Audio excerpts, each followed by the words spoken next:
everything we do, we're trading time. We're trading our life experience. And that's the one thing we talked about in probably the first 15 episodes of this podcast is like when someone owns one of my pieces, they own a physical representation of a part of my life. Like this is like a piece of my life I'll never get back. I chose to spend those hours making this object that I thought about in my head, and I physically produced it from fire, gravity, earth, air, Avatar stuff, the whole deal.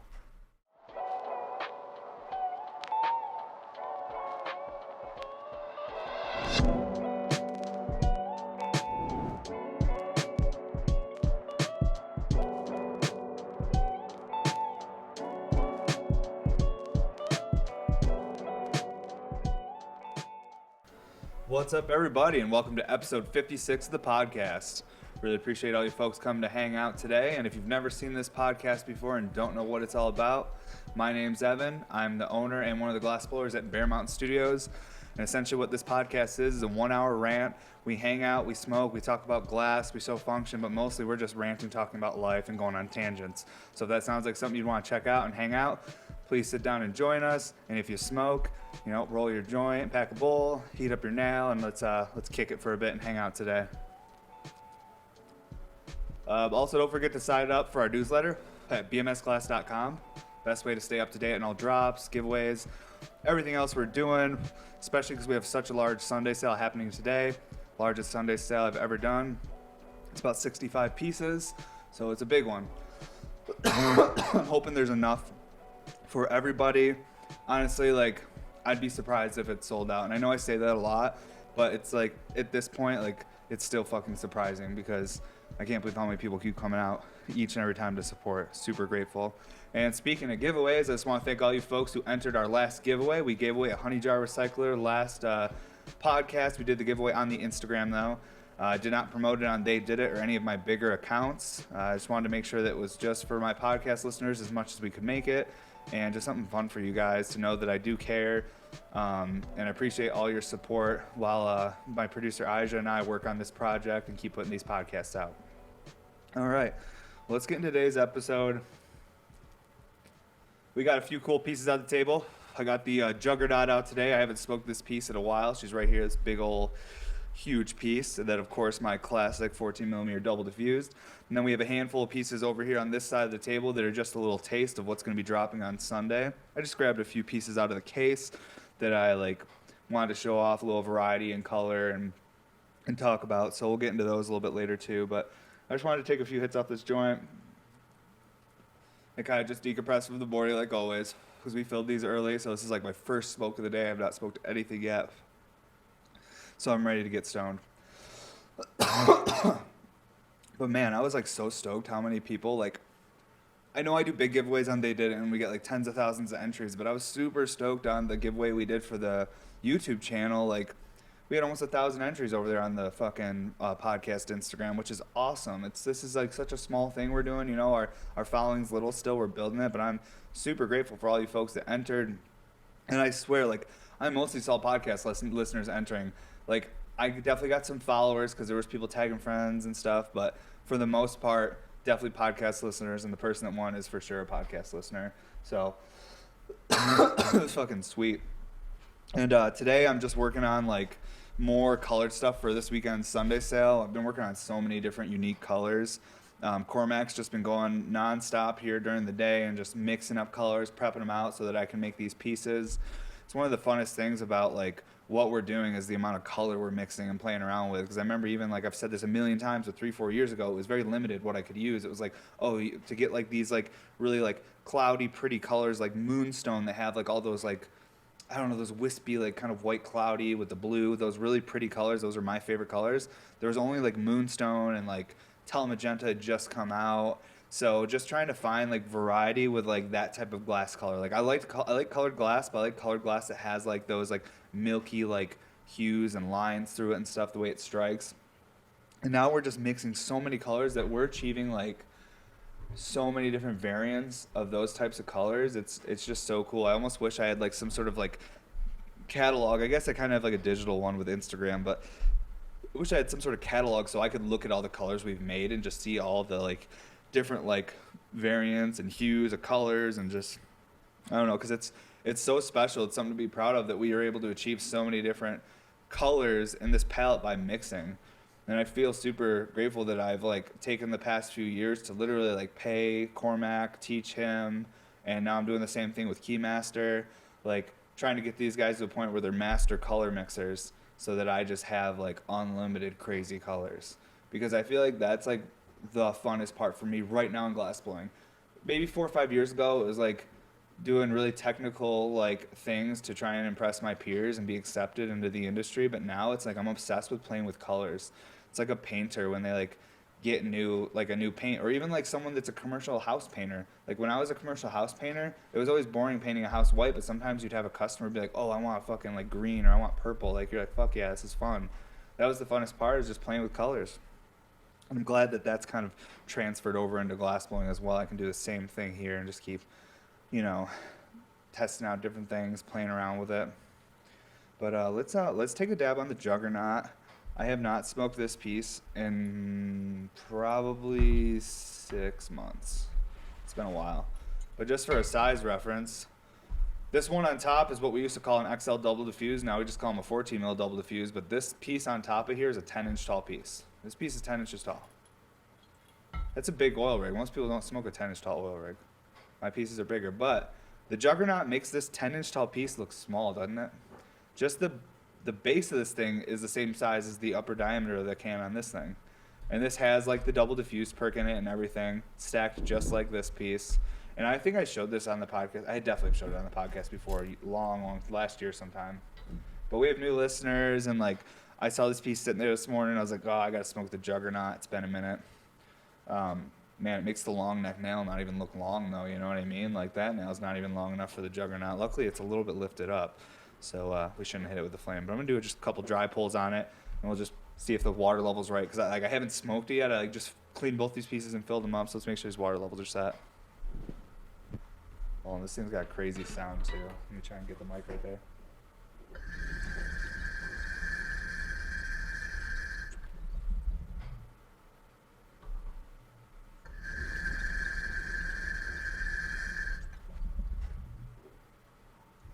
Thing sounds nuts when it drains. Honestly, sounds even crazier without a nail in it, because the nail puts that little restrictive hole on there.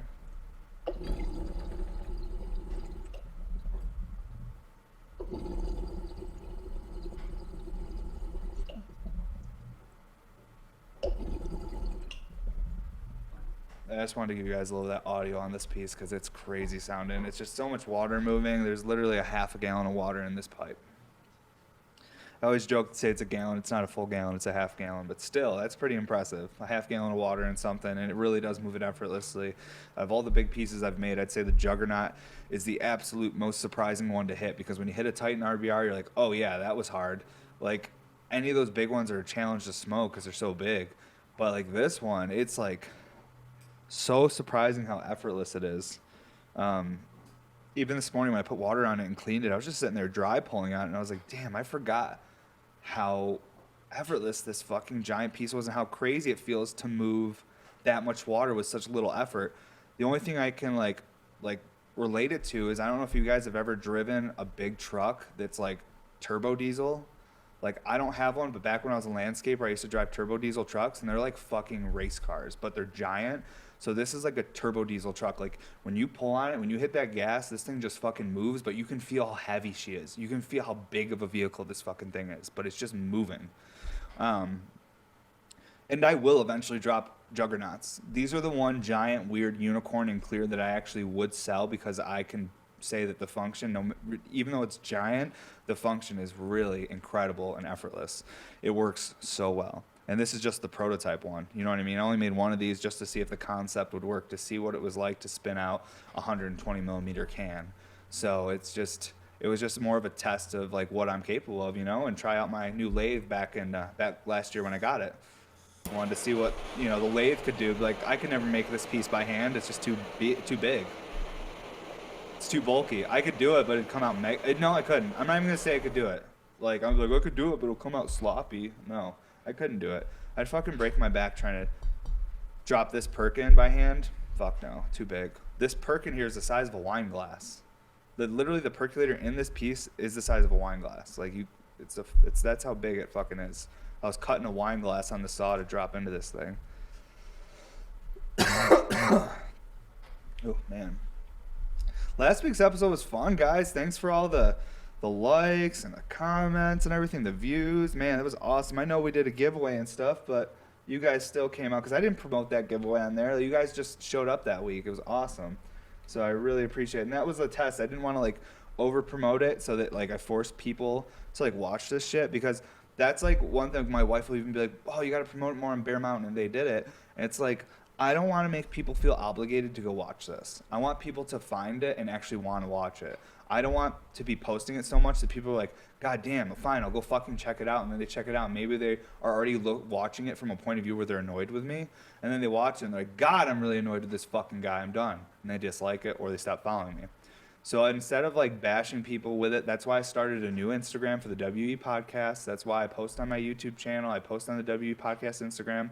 Of course, I could boost this thing and get it more people looking at it, but I really, really believe that this early group of people that are supporting this passion project of mine and Ijah's, that I want to be people that are on our team. I don't want to force anyone into the room that doesn't want to be there just yet, you know? So once we build this up, then we can start forcing new people in and seeing if they want to join the crew. But for now, let's all just find each other organically, because it's just going to be a better party that way, you know what I mean?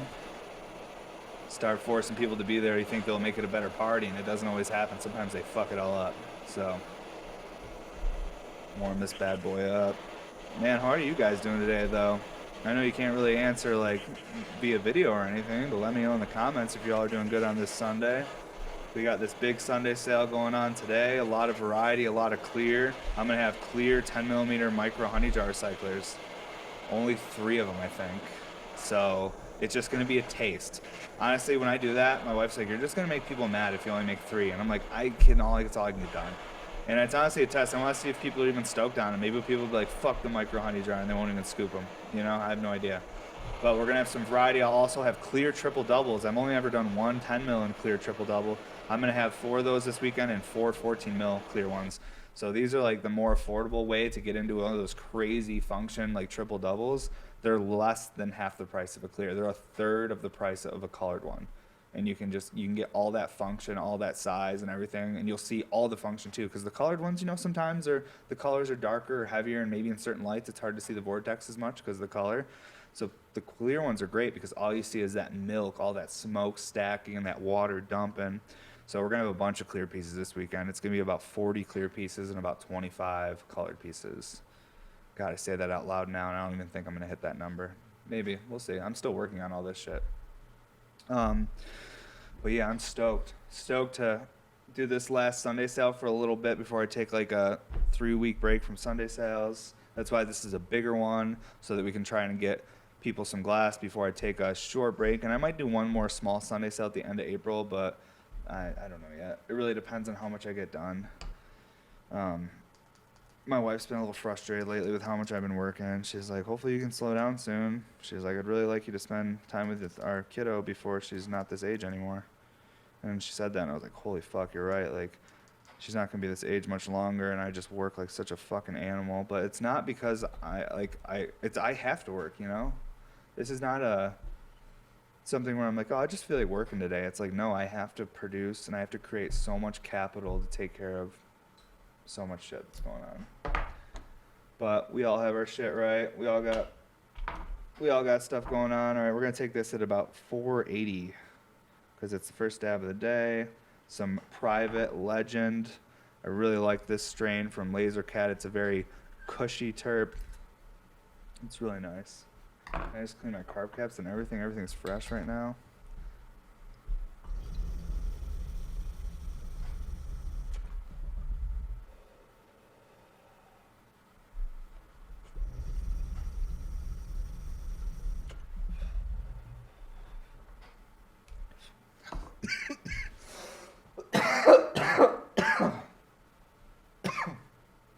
Wow. Strains with those like really cush terps in them are like one of the only strains when I smoke them and you hit them at the right temp, it tastes like a really fire bowl of cereal. Like a really dang bowl of cereal. Not so much the milk part, but more like the... It's almost like the aftertaste when I'm breathing through my nose of like Lucky Charms or Captain Crunch or something. But on the inhale, it's very like a nice full-bodied like cannabis flavor, like cushy, like a little bit of OG in there.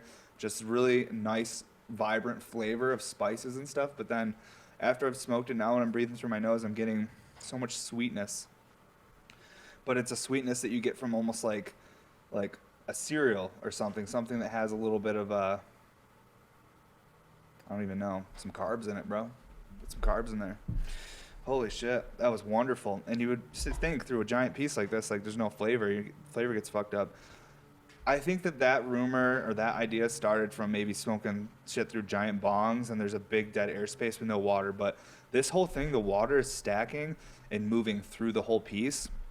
The only time the smoke is exposed, not being pushed by water, is right here in this little 3-inch tube. So that's the bong right there. Just this, that's the only part where the fucking smoke just goes through without having water moving it. Everywhere below there, so everywhere below that, this whole bottom section, that smoke's being moved through water and pushed through this like piece in a way where it's not getting stagnant or slowed down. It's moving quickly to you. That's like the RBRs. They have like this jet right here that just blasts that water out and gets it whipping, but the smoke comes out just as quick and spirals up to the mouthpiece as the water drains down to the base. We've actually talked about this before a very long time ago, but we'll hit on it again. Really interesting thing about recyclers is that certain major cities, usually older major cities in the United States, use this type of system for getting gas out of their water. So basically what cities will do is they take their water, they'll have a large reservoir of water and there's some gas mixed into it. They'll pump it up. They'll pump it through a condensed chamber, which pressurizes it. And then when it blasts out the other end of that condensed line, the water falls back to the base and goes to the reservoir and the gas goes up and out of the system. So recyclers are actually something that major cities use to move gas out of water systems. I just use them to get high through. So, but this one especially, my oh my, was that smooth. Holy cow, now that I've taken a dab through it, there's a little viscosity in the water, so we can really start seeing that bubble drain, or at least we should. Oh no, we need another dab through there. So much fucking water, the viscosity from one dab wasn't even enough. Okay, let's take one more on this thing. It was so nice. It was so smooth. And everything's all clean right now too, so you guys know how it is when you have like that clean piece. You cleaned your cap, the fresh hash out of the fridge. I took all this hash out of the fridge this morning. So it's a good day, you know? Honestly, the morning wasn't great, but it's just, I'm not going to judge my whole day based on certain moments that happen. A day is an accumulation of moments, so I'm not going to let just one moment affect the whole day. But it's a good day. I got this fucking sweet piece. I got good hash. I got a heater on me. It's fucking gonna be nicer out today in Colorado. Yesterday was cold and snowy. So I just gotta be grateful. Say that shit out loud. And I do it even when I'm not on a podcast. I'll be out in my studio here just reminding myself. Because if I'm not reminding myself, like the ego and like I'll overthink things and like start building a narrative that's not actual reality. It's just me getting overwhelmed and thinking that everything's a lot worse than it actually is. You got to be careful. That's why that old saying, you're your own worst enemy. It's because you're the only person that can create these narratives in your mind that you believe that are true. If someone tells you something, you have to trust them to believe it and whatever. But if you were telling yourself a story in your head, that can become your reality, and then you can live in a place that's maybe darker than it really is. You can live in a place that's sadder than it really is, you know? So, as people and humans, we really gotta be fucking careful. Careful how much we think. I mean, it's good to think, it's good to be educated, it's good to be knowledgeable. But overthinking, that can be your biggest downfall. It's one of my biggest battles is overthinking. You guys watch this podcast and be like, bro, you talk about shit I've never thought about. Like, you're thinking way too much. You need to just probably stop doing everything. It might be the terps, you know? The terps are too fire. Cracking into this fresh box, unopened of the funky cookie. And this is grape cookies times GMO. I love this strain from Laser Cat. It's very, very unique. I don't get a lot of grape terps on it, but I don't want the grape terps. I'm looking for something else. I want that cookie terp. It's fresh out of the fridge too. She's all like, it's like, what is that nail hot? Did I burn my sweater? My Patagonia? Maybe a little bit. What can you do? See if you guys can see that though. It's right now, because it's just out of the fridge, it's still in that really like glassy, transparent, shattery looking consistency. But then as it gets more exposed to temperature and air, it's gonna start buttering up and changing more to like a taffy, then all the way into eventually a buttery consistency. My preferred consistency with a lot of this hash and stuff is actually to let it sit for a little bit and not fully butter, but like in between butter and sap. That's what I like, because fuck, did I burn my Patagonia? The reason I like that consistency, like between butter and sap, is because I feel like you're getting the best of both worlds. When something's over buttered, it loses a lot of terpenes. I don't know if I've explained this on the podcast before, and I'm going to say explain, but I don't even know if this is accurate, but I think this is how it works. So you guys know when you buy hash and you see it in a shatter form like this, as opposed to like a butter or a batter form, you smell both of them. That batter is always going to smell stronger than the stuff that looks shattery like this. I really do believe that, because if you think about this, like the chemical makeup of the hash, when it's in this consistency right here, it's really thick, molasses, sappy. It's hard for those terpenes to escape like that chemical matrix of the hash and get up to your senses and for you to actually be able to smell it. Whereas buttered up stuff and stuff that's turned into like crumble or buttery or like maybe batter looking, that's more like a sponge. It's very porous, and all because it's dry, it's dried out, and it's turned more into like a porous kind of sponge. That when it's like that, the terpenes are able to kind of escape the hash, and you're able to smell it. That's why when you smell a jar of butter and like or like that kind of stuff, it's going to smell way stronger than shatters, because the terpenes are all trapped inside of it. So that's why I like to take my rosins out of the fridge, especially when it's fresh pressed, let it sit for a little bit and get to that in-between consistency of butter and sap, because then it's like the best of both worlds. You have like that initial really strong punch of the terpene, but then you also have that really deep flavor that's trapped within the sap still that you wouldn't typically get from the butter because it's already maybe evaporated off or something. And again, remember guys, this podcast is opinion-based. I am not educated. I just sit here and smoke and say what I'm thinking. So you can take all that with a grain of salt. I don't know if it's real or accurate, but think about it. It might be right. Okay, we gotta heat up this now again. What can you do? Okay. But yeah, sponge versus molasses. You know what I mean? Those terpene molecules are able to escape the sponge quicker than they're able to escape that thick molasses. So you're able to smell a lot more terpenes off the butters and crumbles and wax, whatever you're gonna fucking call it, than you're gonna smell on the stuff that's a little bit more thick, viscous.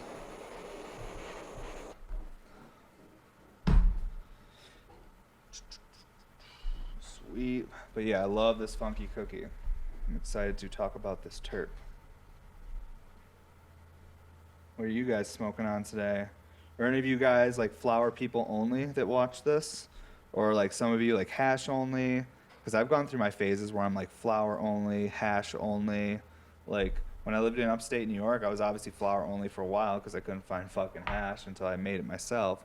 But when I moved to Colorado in 2014, I only smoked hash for 3 years. I only smoked hash so much that when people would give me flower, I would like say thank you, and then I would like give it to my dad or one of my friends. Like I wouldn't even smoke it. I would only smoke hash. Even when people bring it over to stash, I'm like, oh, that's cool, man, but like let's just take dabs. Like I only wanted to fucking smoke hash. But then when my daughter was born, I couldn't fucking be smoking hash all the time. I could just take like little hits off a joint or a little hit off a bowl, and then like I had to make, I couldn't. It's just when my daughter first got here, we were learning how to be parents, We were just trying to keep calm and figure things out, and like the hash wasn't helping. It was almost like inhibiting me from doing what I needed to do. So I took a break from hash for 1 year and 8 months, and I was still making RBRs that whole time. I mean, like I wasn't doing dab videos though. I took like a big break from dab videos, like a bunch of stuff. I took a big break from hash, and like the only time I'd take a dab actually is if I did a dab video, but it was like once every couple months. It really wasn't that much, so I'd still take a dab here or there, but it wasn't my hash. It was like Cormac would leave me a dab on a dabber before he left. He's like, hey, I left you a dab just in case if you want to smoke. And I'd be like, oh, okay, I'll save that for a dab video I'll do in a couple days.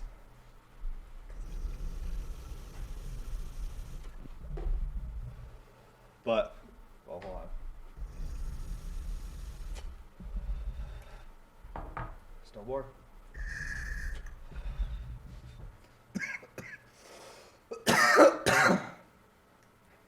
Whoa, that funky cookie. I'll talk about that in a minute. But yeah, took a break from hash for a while, and then when I started this podcast in February of 2020, right before this whole pandy happened, I was like, oh fuck, I'm gonna start smoking hash again on the podcast. So the first 10 episodes are like a real mess. I'm super high, like so high that like I went back and watched them recently, and I was like, oh boy. You ever? Sometimes I think eventually I might probably delete some of these podcasts, right? Because I truly look like an idiot. This one probably too. I mean, who fucking knows? You never know until you go back and look at it, and you can be self-critical, you know. But man, that funky cookie. It's grape cookies times GMO. I taste a lot of GMO and a lot of cookie with a little sweetness. You know, no specific sweetness. Like I'm not picking out a specific fruit or anything. I just taste sweet, and then like that really nice cookie flavor, but it's not the buttery sweet cookie you get because the GMO did something to it where it made it like burnt rubbery a little bit. So it's like really got layers to it. Certain terps you describe do not sound good when described, but when you smoke them, you're like, whoa, that was different. It's just like when you're standing next to a gas pump. This isn't everybody, but some people like myself like the smell of gas. It's like, ooh, that gas smells good. But you can't do anything but smell it. Weed is like gas that you can smell and then smoke, taste, and then get high from too, in a positive way. You can get high too from huffing gas, I'm sure, but I don't think it's good for your brain. I just wanted to put that in there because I was implying that you can only get high from weed, but I'm pretty sure you can get high from huffing gas. Okay. Wow. This piece is incredibly smooth. Like, for how big it is, like, I barely cough. It's just really nice. It's always surprising when I smoke it. Cormac's been smoking this for the last, like, month, but he's been smoking flower through it. So I saw it this morning, and she was nasty. Like, so much fucking resin and flour. The water was dark yellow, and there's just she was gnarly. And so I was like, ooh, I gotta clean you up and smoke hash through. And I know some people, like, even especially me, back in the day when I'd smoke flour through a piece, it would, like, ruin it. And I wouldn't be able to smoke hash through it because it just tastes like burnt flour even if I cleaned it. I don't know why, but the glass comes clean for me and doesn't taste like fucking weed at all. Like, it's just clean. But, again, we all have our different ways of cleaning stuff. I just use alcohol, but there's definitely brands out there that can do it without having to use, like, alcohol. Some people don't like using the alcohol because the real way you got to use it, which no one should ever do, you should never do this, don't do this, ever do this at all. But what I do is I like to take alcohol, put it in a little Pyrex measuring glass cup, and I warm it up in the microwave for like 15, 20 seconds. Pour that through the piece, and everything comes off it. I like to take boiling hot alcohol and pour it through my pieces. So I do that. Yes, it does explode if you warm it up too much. Watch out and never do it. Don't ever do it, ever. You should never do it at all. I use 99% alcohol. You can get 5-gallon jugs of it from like any grocery store. And someone would be like, why do you need 5 gallons of alcohol? And it's like, I got a lot of pieces, man. I smoke a lot of hash. Or you could say I'm just trying to clean my grow room floor and disinfect it. Whatever. That's why they sell it. I believe it's for actually just like cleaning and disinfecting. People like take spray guns and like spray the walls and shit. Let's smoke the 14 mil double fuse and keep on kicking it. Man, like the other day, talking about grow rooms, I was like really missing growing weed. I don't know if you guys are like me and like have had like almost like past lives. Like I'm 31 years old and I feel like I've lived 3 different lives. Like I was a grower, I was like a skateboarder and that was my whole life, and then it's like now I'm a glass blower. I was a landscaper, like all these different things I did that I worked super hard for. That was my identity for a while. It's just weird, but I have these moments where I like reminisce back on times when I was doing something like, oh fuck, I miss growing, or oh, I miss living in New York City, I miss skateboarding every day like that. But yeah, the other day I was missing growing, just like but only the growing part, not the trimming, not the transplanting, not the fucking mixing newts, or even, brewing teas or mixing soils or amending soils, all the crazy shit I eventually got into, or it just got wild. I was like, what am I doing here? I miss the actual growing part. And when I say growing, I miss sitting in a grow room with plants at about week 6 of flower. At about week 6 of flower, I miss sitting in the room then when everyone's starting to get chunky. They're just starting to beef up, and all the leaves are still like super bright green and lush. Like they haven't started like fading into their fall colors yet and finishing off. It's like almost like you walk into the grow room, and when plants are at week 6 in a grow room, you're kind of walking into another dimension near the end of summer, right before fall, the best time of the year for me. It's just so nice, perfect temperatures. It's like 73 degrees in the grow room, like low humidity. I don't know, but I miss the growing and just hanging out with the living plants, just because weed plants give some cool vibes. They're really interesting. I used to just lay in the middle of the canopy, like I go in between the plants and I'd lay in the grow room on my back and just play music and just lay in there. I think about that now, and I actually said this to my wife last night. I was like, what the fuck were we doing before we had a kid? Because before our daughter got here, we were working 24/7 too. But like, I was like, asking, I was like, what were we so busy doing like before we had a kid, where we didn't like explore more, or didn't do this more? Like now we have someone we have to like be there for, and she's gonna explore with us, but we have to wait till it's like safe, and she's a little bit older and whatever. But it's like, what were we so busy doing? And it's like weird how once you have kids and stuff, like you look back and you're like, oh man, like when you're a kid you don't realize how much, like how low the responsibilities are. And I'm just talking from an adult point of view. Like I got responsibilities, and it's like sometimes it's a little overwhelming recognizing them, or realizing, or being like, oh, when I was a kid I grew up too quick. Like me and my wife always say that we grew up way too quick. But isn't that life though? Isn't that what happens? But yeah, I had a point to bring up why me and my wife were talking about that and shit. But we've done the weeds, we did the hash. Like at this point, guys, like it's gonna start slowly, like just being like, not making sense more and more. So get ready for it, because I've been working super late, and I've been like training with my trainer every day because I'm making up days for like when I'm gone and shit. So I haven't been taking any breaks. It's been like Monday, Tuesday, Wednesday, and just going. So I'm a little bit worn out, I would say, but I think I've been worn out forever. I think I'm just like, there's like different spectrums of worn out. It's like I'm never rested, but oh shit, okay, sorry dude, that just the color of that was like hard for me to see. I never feel fully rested, but there's days where I feel better. Like today I feel like fucking really good. But the second dab of that funky cookies kind of rocked my world, and I still feel good. I just feel a lot dumber, feel less intelligent. I feel like really like gullible right now. Like someone could take advantage of me. I feel naive. There's a lot of things I'm feeling right now, but none of them are good and smart. I feel like today's gonna be a good day though. Just saying that I'm feeling a little stupid right now from the hash. It got me. Maybe I should smoke more of that Private Reserve. Or I have some grape nerds too. Honestly, the fruity shit is like way more like chill. It's not as like potent. Like I always tell my friends, like fruity stuff does not really get me that stoned. It's like the OGs. That's the GMO in that shit. That's exactly what it was. It's that GMO and that funky cookie. That was a lot. But everyone gets affected by different strains differently,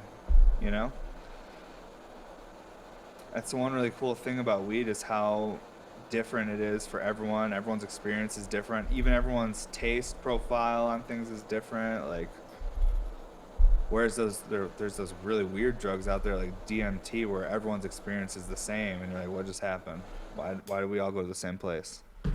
With weed, it's like way more like based on the individual, I feel like, as far as flavor and how the high affects you. And if you get high at all, I have friends that back in high school they just like could not get stoned, you know? And I'm like, maybe the weed just wasn't good enough, or like they weren't as receptive to that, and so they never got into weed because they tried it a few times. Like, I don't know, man, it just doesn't get me high. I'm like, oh, that's weird because I'm floating right now. But we're all different. I guess I'm just one of the lucky ones that gets real stoned from it, you know? All right, so we're getting to some grape nerds here from Laser Cat. And this is grape pie times Chem 4 times Girl Scout cookies. Last episode we smoked some grape nerds, but it was the lava rosin. Now this is their premium live rosin, so it's a little different. So it's the fresh press. It didn't go through whatever process they're doing to it to make lava rosin. I believe there's some heat involved. So these terpenes have not been manipulated whatsoever besides the first initial heat press from making the rosin. I think there's like I don't know how they do the lava. I shouldn't even speak or guess, or like I shouldn't even speculate on how they fucking do it. But I smoke a lot of the lava. It's like some of my favorite shit because it never butters up. It just stays jelly. But today we're smoking the premium live rosin grape nerds, which is, it's buttered up because I took it out. This one I did take out last night. But honestly, when it's this consistency of butter, it's just going to be super terpy.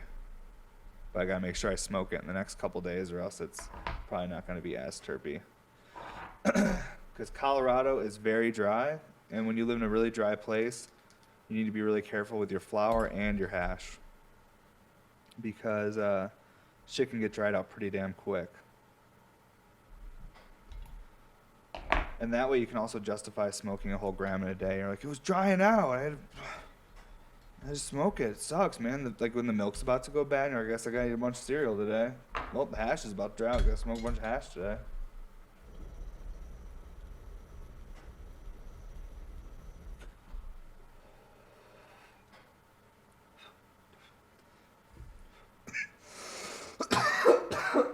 Wow.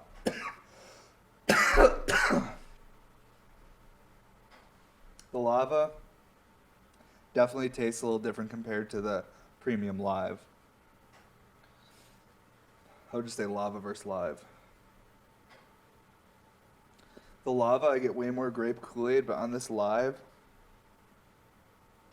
that's way more of like a grape pastry, or maybe like a grape candy, but something more like a taffy. Something with like some body to it. And when I say body to it, I don't know. I don't know what I mean, honestly. But the flavor is really, really nice on that. And it's, wow. You guys ever smoke something and then like literally for like 10 seconds after the hit, you're kind of getting like the flavor is kind of just like developing? I don't know. I'm going to call it right now. 15, 20 years, if everything's legal, when I'm an old guy, I'll be a terp sommelier. I'll just be like telling you about the terps, where they come from, what they taste like. And then I'll be really high and say things that you just don't understand, and I'll be like, don't worry about it. I smoked too many terps today. But yeah, maybe I'll be doing that. Maybe when my arms fall out from working too much, I'll be the armless terp sommelier. Or they'll have like cool robot arms you can get. See, this is where the podcast goes once we're past about 30 minutes and I've taken 3 dabs. It just stops making sense, I swear to fucking God. I'm sorry, folks. You know, I try to catch myself. I have like this voice in my head that's like, don't do it, bro. Don't go there. Did you know that the fucking Statue of Liberty was originally made for Egypt? They couldn't afford to make the little fucking stand that she needed to stand on. So they re-gifted it to the U.S. because they're like, we'll build it. We'll make the place where she stands. We'll take her. Yeah. Statue of Liberty was originally supposed to be in Egypt. Built for them. Re-gifted to the U.S. She's pretty cool, though. I've seen her before. I never got close, though. I lived in New York City. I always saw her when I was riding the train. If I was far enough down on, like if I was, like, down, like, Battery Park area. Oh, my God. So stoned from that dab. I was like, oh, the fruity stuff's not that strong. It'll just be whatever, chill, dude. Super chill. Like, now I'm like, oh, my God. Oh my God, I got to work today. Um, let's talk about some of these colored pieces on the table because we have some new color combos we've never done before. Actually, every single one of these is a new one. That's why I pulled these ones out specifically so we could kind of check them out and talk about this weekend's Sunday sale for just a minute. So this guy right here is the colors are Atlantis and Loki lipstick, and they're faded together. And the Atlantis is like this really pretty like dark teal color, and then Loki lipstick is this striking color that strikes from ambers to reds to purples to blues. It's all over the place. I had Cormac fade these colors together so that some of that Loki lipstick like kind of like bleeds into that Atlantis, so it strikes a little bit in it and gives the Atlantis this crazy like spacey like look. And I don't know, this is just like a really unique color combo that we've never done before. And this is a 10 millimeter micro RBR. This is going to be available at this weekend's Sunday sale, and I believe these ones retail for $700 with the matching bubble cap and the mood mat and sticker pack come all set up. And also on our website too, guys, there's a new facts and questions page, and on that facts and questions page, we have everything. We have all the prices of everything. If you're like, how much is a clear mini double diffused? How much is a colored one? How much is a micro and clear and colored? Like, what's RBR stand for? How tall? We even have how tall each pieces are approximately. We have what size Pelican my RBR fit in. Like, we have everything on there. Please check out the facts and questions page. I bet it'll answer 90% of your questions, and anything else you need to ask is probably repair related, which you obviously need to talk to us. But there is answers on there about repairs too. There's everything. My wife has been working on it for months. So please check it out if you have any questions, and then you can email us if there's something we couldn't button up from there. But yeah, Loki lipstick times Atlantis is going to be available this weekend. Really stoked on this little piece. Everything's come so far in the last, 8 years. This April 29th is the day I picked up my torch and brought it home. And I think by mid-May we were blowing glass. But I always just say April was when I started blowing glass, because that's like when I got my torch. And I posted it the day I got it. I think it was like the 29th of April. But it's crazy how far things have come. I was making these pieces back in 2013 when I first started. And I've made a million different designs in between, but I'm back at my original design again. It's wild. And they've come so far from like the bubble caps have gotten so nice, and like all the mood mats and the artwork on them, all the way from all the prep, like all blown out in-house mixed color, like the way they all have opals on them now, and their placement with their little cabs, like, and we're not even done yet. There's more improvements we're constantly making. We're finding ways, how do we make it better, and we're just going to keep doing that, because I don't believe that any of us artists have made the best thing yet. And I think that's what makes it fun to be an artist and to be like creative and exploring creativity and just working hard towards that goal, is just what's the best, and never thinking you found it. Because as soon as you think you've found the best thing ever, or as soon as you think you are the best, that's when that like the decline happens. It's like my trainer. Like, I was talking to her the other day, and she was because like I don't like feeling like proud, or like I don't like compliments too much. I get like anxiety with it and shit, or like I don't know how to explain this being this high. I should have done this talk early on if I wanted to do it. Oh my God, they're delivering oxygen right now. Perfect. Sick, bro. All right. Dope. All right, so they're delivering oxygen to me right now. We're going to pause the podcast. We'll be back in just a second. Welcome back, everybody. We just got oxygen delivered. Sorry about that interruption that's been happening these last couple episodes. But yeah, back to what I was saying. So my point about the whole thing is basically when my trainer was giving me a compliment, we were talking about getting compliments, and I was like, oh, that shit just kind of makes me uncomfortable, or feeling like in myself. Like, she's like, oh, do you feel like proud of that? Do you think you're good at that or whatever? I'm like, I don't like feeling like I'm good at anything, because I feel like once like I start feeding the ego and thinking I'm good at something, that's like the beginning of the decline. Like, I want to keep growing and climbing. I was like, so I prefer to constantly live in a place in my head where I feel like I'm at the bottom of a pit, just trying to climb out of this shit, climbing up a mountain, and I'm not getting anywhere. I'm a little nothing. I'm just starting. And the more I think that, the farther away in my head mentally I am from the decline. I don't want to feel like I'm on top and I'm cool and I'm the best. I want to feel like I'm just trying to get there. Like I just want to work towards that and not feel that. I'm scared to feel that because I feel like that's the beginning of the end. Is when you start thinking you're cool or the best or you think you're good at it. Then other people would be like, dude, like being proud of yourself and being like confident that you're good at something isn't the beginning of the end. It's like, self-awareness and being proud of yourself. That's healthy. That's good. And you can use that for energy and to impact the people around you in a positive way. And I'm like, bro, that doesn't work for me. So that's not how it is for me. I get it. I know all sides of it and how you can use everything in a positive way. But for me, the positive way I use it is like I like to pretend that like, even with like saving money and stuff, I don't even want to know where things are at. I just want to pretend like we have $0 and I have to work every day like we have $0. That way I can hopefully build a big enough foundation to deal with all the crazy shit that happens as people get older and you get older and life happens, and it's a crazy world we live in. So I just want to make sure that I gave 110%, and I know I did at the end of the day, because if I'm an old guy and I know I didn't give 110%, I don't know if I'm going to be able to live with myself, because it is challenging as you get older. I see the people I love going through challenges day to day. I'm like, my goodness, I need to find a way to be successful in the next 20 years, or else everybody's going to suffer because I didn't figure it out. So that's, but that's personal shit I put on myself. There's no reason to ever like put that type of weight on your shoulders, but I'm just kind of explaining my own mental psyche, which none of you asked me to do, but it's my podcast. So let's check out this next piece. All right. So we have some, I want to grab my UV light real quick, guys. 1 second.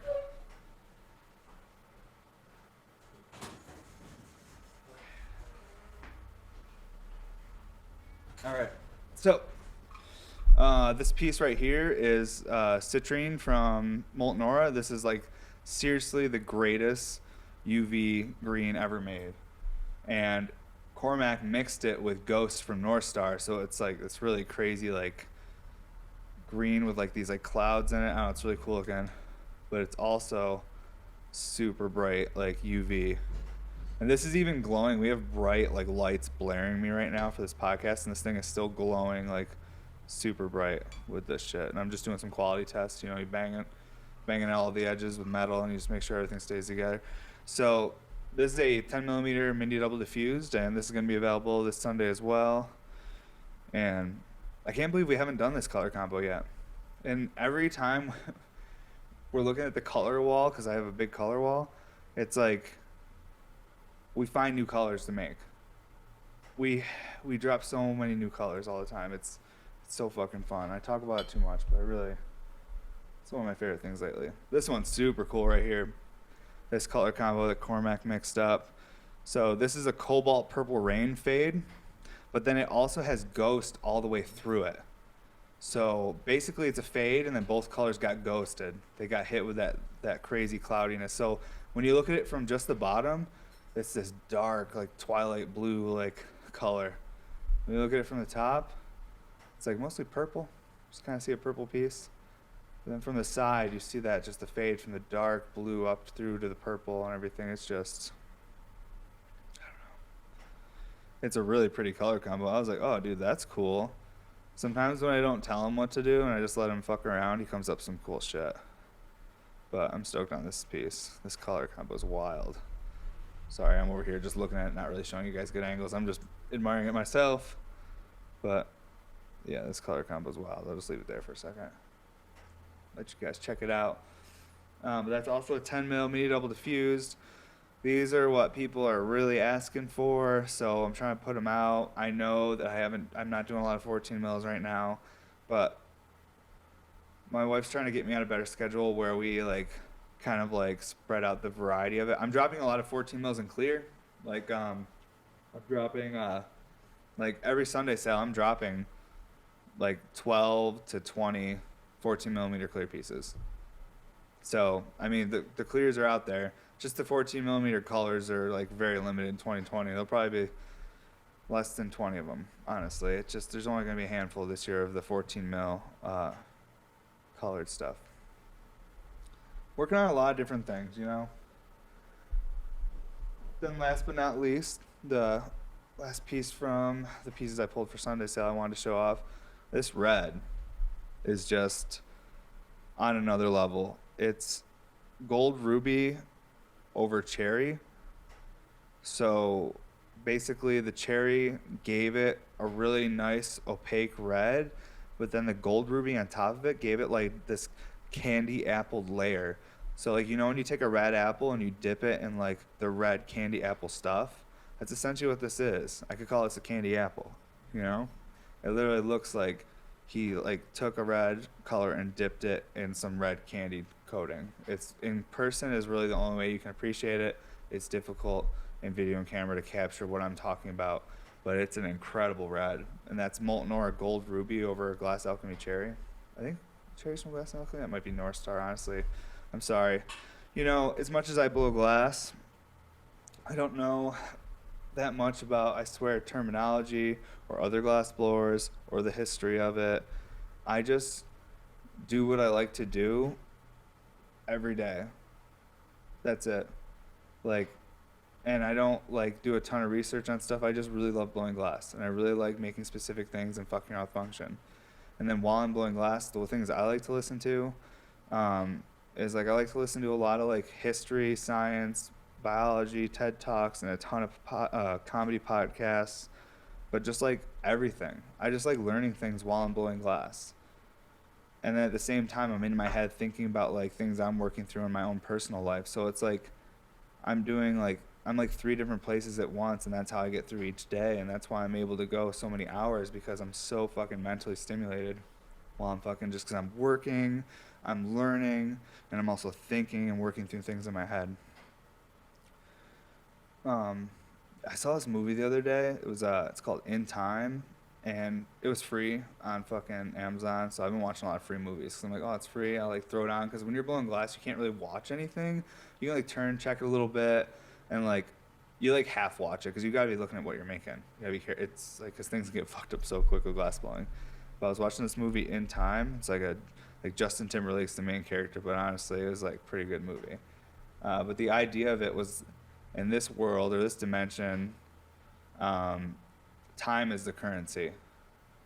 So, everyone only has a certain amount of time to live. Basically, you live to the age 25, and then your clock starts, and you have 1 year to gain more time.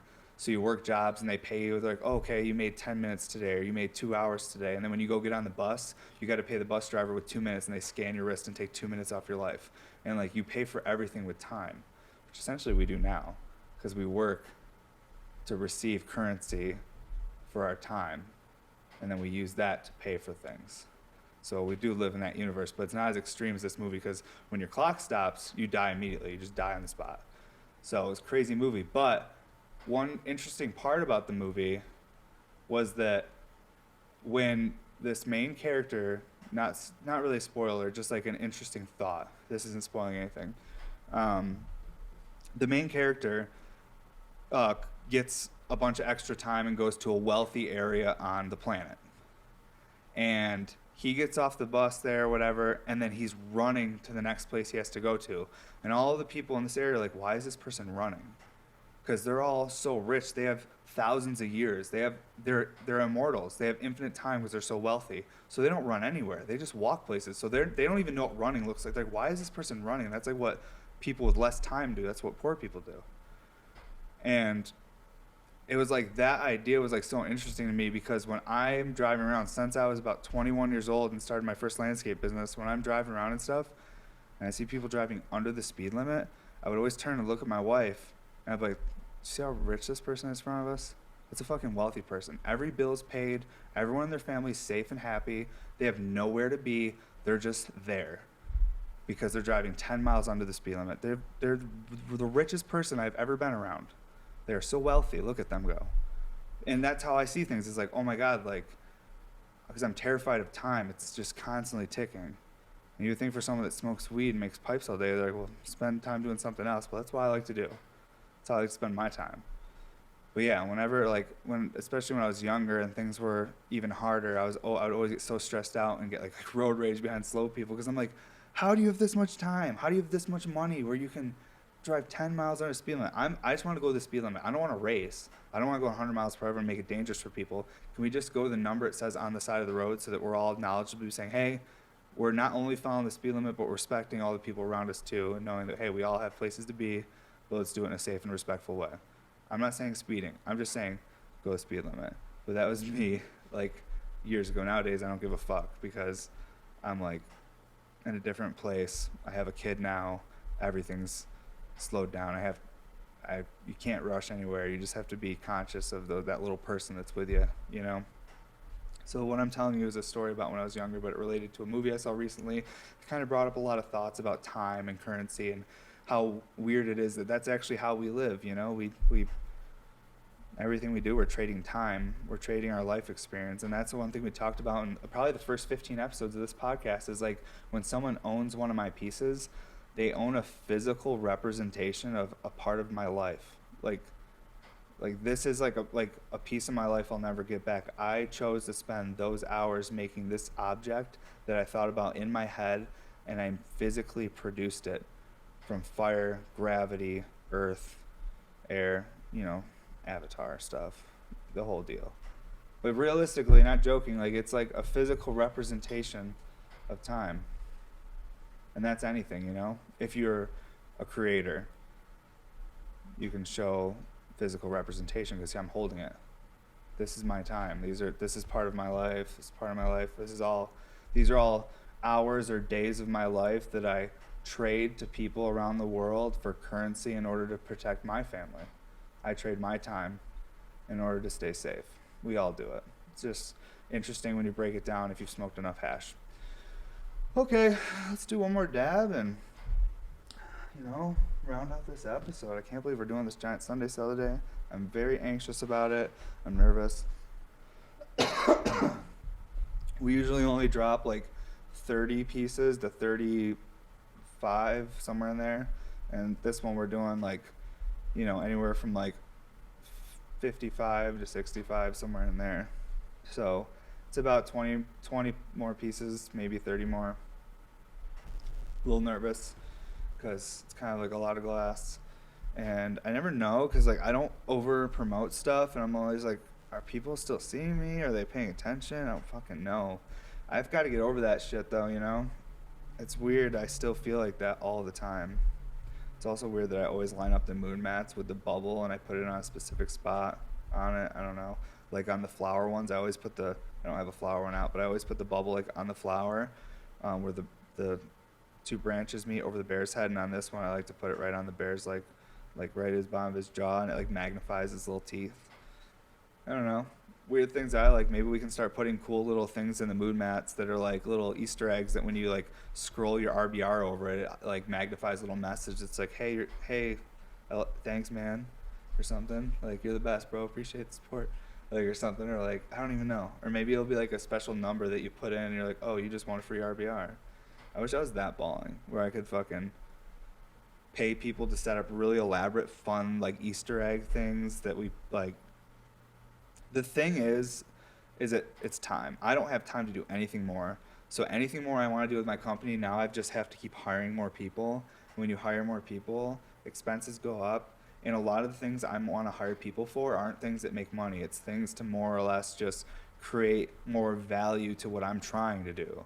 So it's like investments for something that maybe in the future might be valuable. It's more just like I want to create more content. I also want to create more products. I want to create more things that make people excited and proud to support a brand.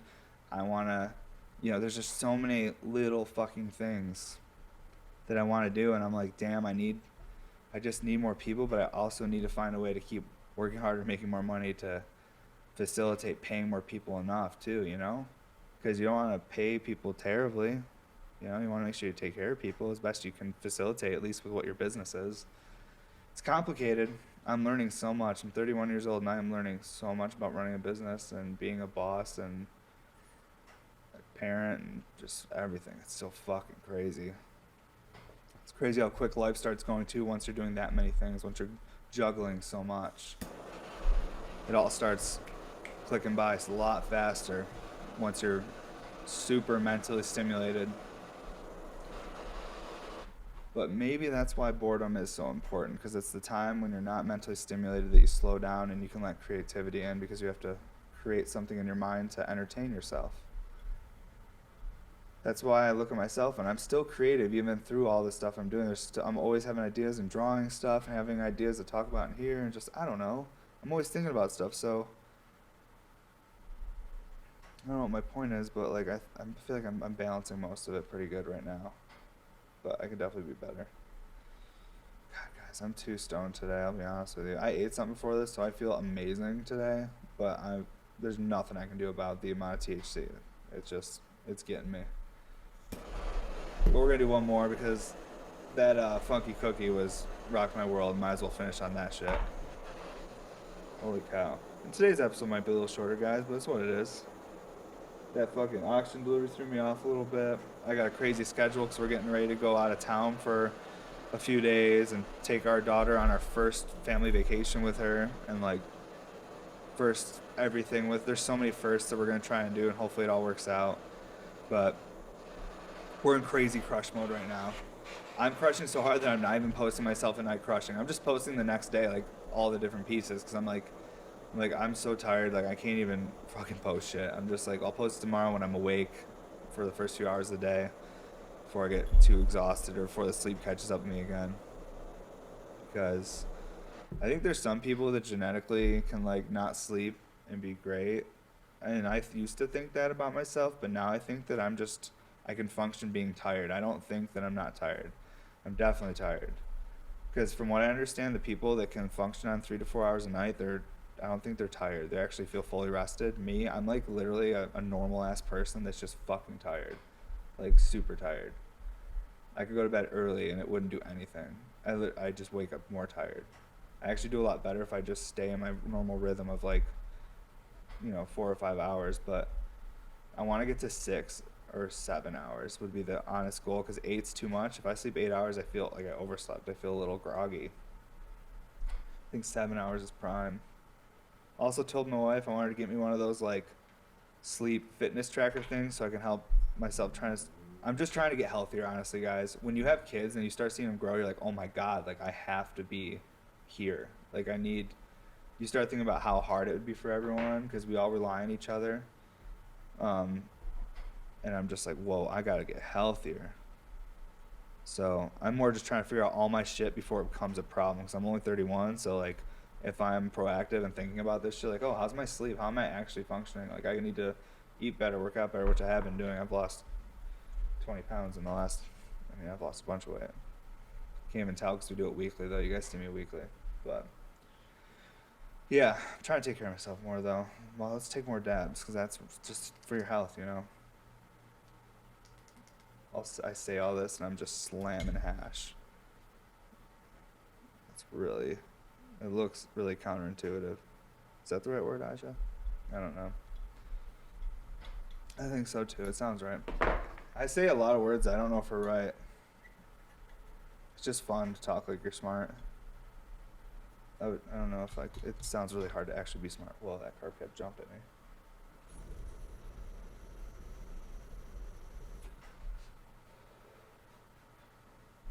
Ooh, clean rigs are so nice. Clean cap. That funky cookie. Wow. Laser Cat does a really good job. I really like Colorado hash. But that's just because I live here in Colorado, and that's mostly what I've smoked. Alright, wow. Well, today is that giant Sunday sale, folks. There's going to be a lot of stuff available. I'm going to do a little rundown real quick here for anyone that made it this far, because this does drop a few hours before the Sunday sale. So we're going to have 6 10mm micro RBRs in clear, and I believe we're going to have 5 in color. And then we're going to have 6 10mm mini double diffuse in clear, and I believe we're going to have 12 10mm mini double diffuse in color, in all different crazy colors. There's a few on the table here. Then we're going to have 6 of the 14mm standard refined bell recyclers, so standard RBR 14mm ones. We'll have 6 of those in clear. Now, obviously, they all have the colored lip wrap, matching bubble cap, come with a mood map. And then we're going to have 6 of these 14 millimeter double diffused RBRs in clear. And then for the colored stuff, I believe we have 1 triple double, which is like a strawberry lemonade crushed opal triple double with colors we've never used before. New color, actually, kind of new colors, just like really hard colors to use. And then the other one is a blue Stardust full crushed opal side kick drain 10 millimeter double diffuse. So it's not a mini, it's a full size double diffuse, just a 10 mil version. Oops, sorry. It has a skinnier top can and shit. And then what else? I think there's one other thing. There might be one other thing. Oh yeah, there's also the clear triple doubles. Sorry guys, I'm super stoned. We have 4 of the 14 millimeter clear triple doubles with colored lip wrap, and we have 4 of the 10 mils. And then I'm probably gonna have 3 10 millimeter honey jar recyclers. So be on the lookout for that. I'm not sleeping until I have everything done, because this is my last Sunday sale for a minute, because I have a bunch of family stuff I have to take care of. I'm also taking my daughter on her first family vacation, and there's just a bunch of things going on. So we're gonna just do this one big one, and then just maybe not do another one till the end of April or the beginning of May. We'll see how it works out and how life goes. But super appreciate you guys, and this is a bigger one, so maybe it won't sell out, and it might give people a couple days to scoop something, like, because I'm dropping a handful of those clear triple doubles. I'm like, heck, maybe a couple of those will sit, and then someone can actually get a moment to move some money around and scoop what they want. So I really appreciate all you folks that support and always come out each week. It's just super awesome. This podcast is just really fun, and you guys, the last couple podcasts have just been really vocal in the comments and reaching out also via DM. I'll post next episode. We'll start posting up the podcast email, so you guys can start sending in questions and ideas, and we'll start, now that the fan base is bigger, we're going to start incorporating you guys into the episodes and finding ways to make you more a part of this whole thing so we can build it bigger together, because I need your help. So appreciate you guys, and I hope you have a great day. Don't forget to subscribe to our YouTube channel, and if you have time, even if you don't listen to the audio, go to the Apple Podcast app, leave us a positive review and a comment if you can. And last thing, subscribe to our newsletter on bmsglass.com to stay up to date on all drops and everything. And also shout out to Heady Glass. Sorry, Bane. Shout out to headyglass.co.uk. Big Al sent me these dope mood mats. I love them. They're sick. Thank you, dude. Appreciate you.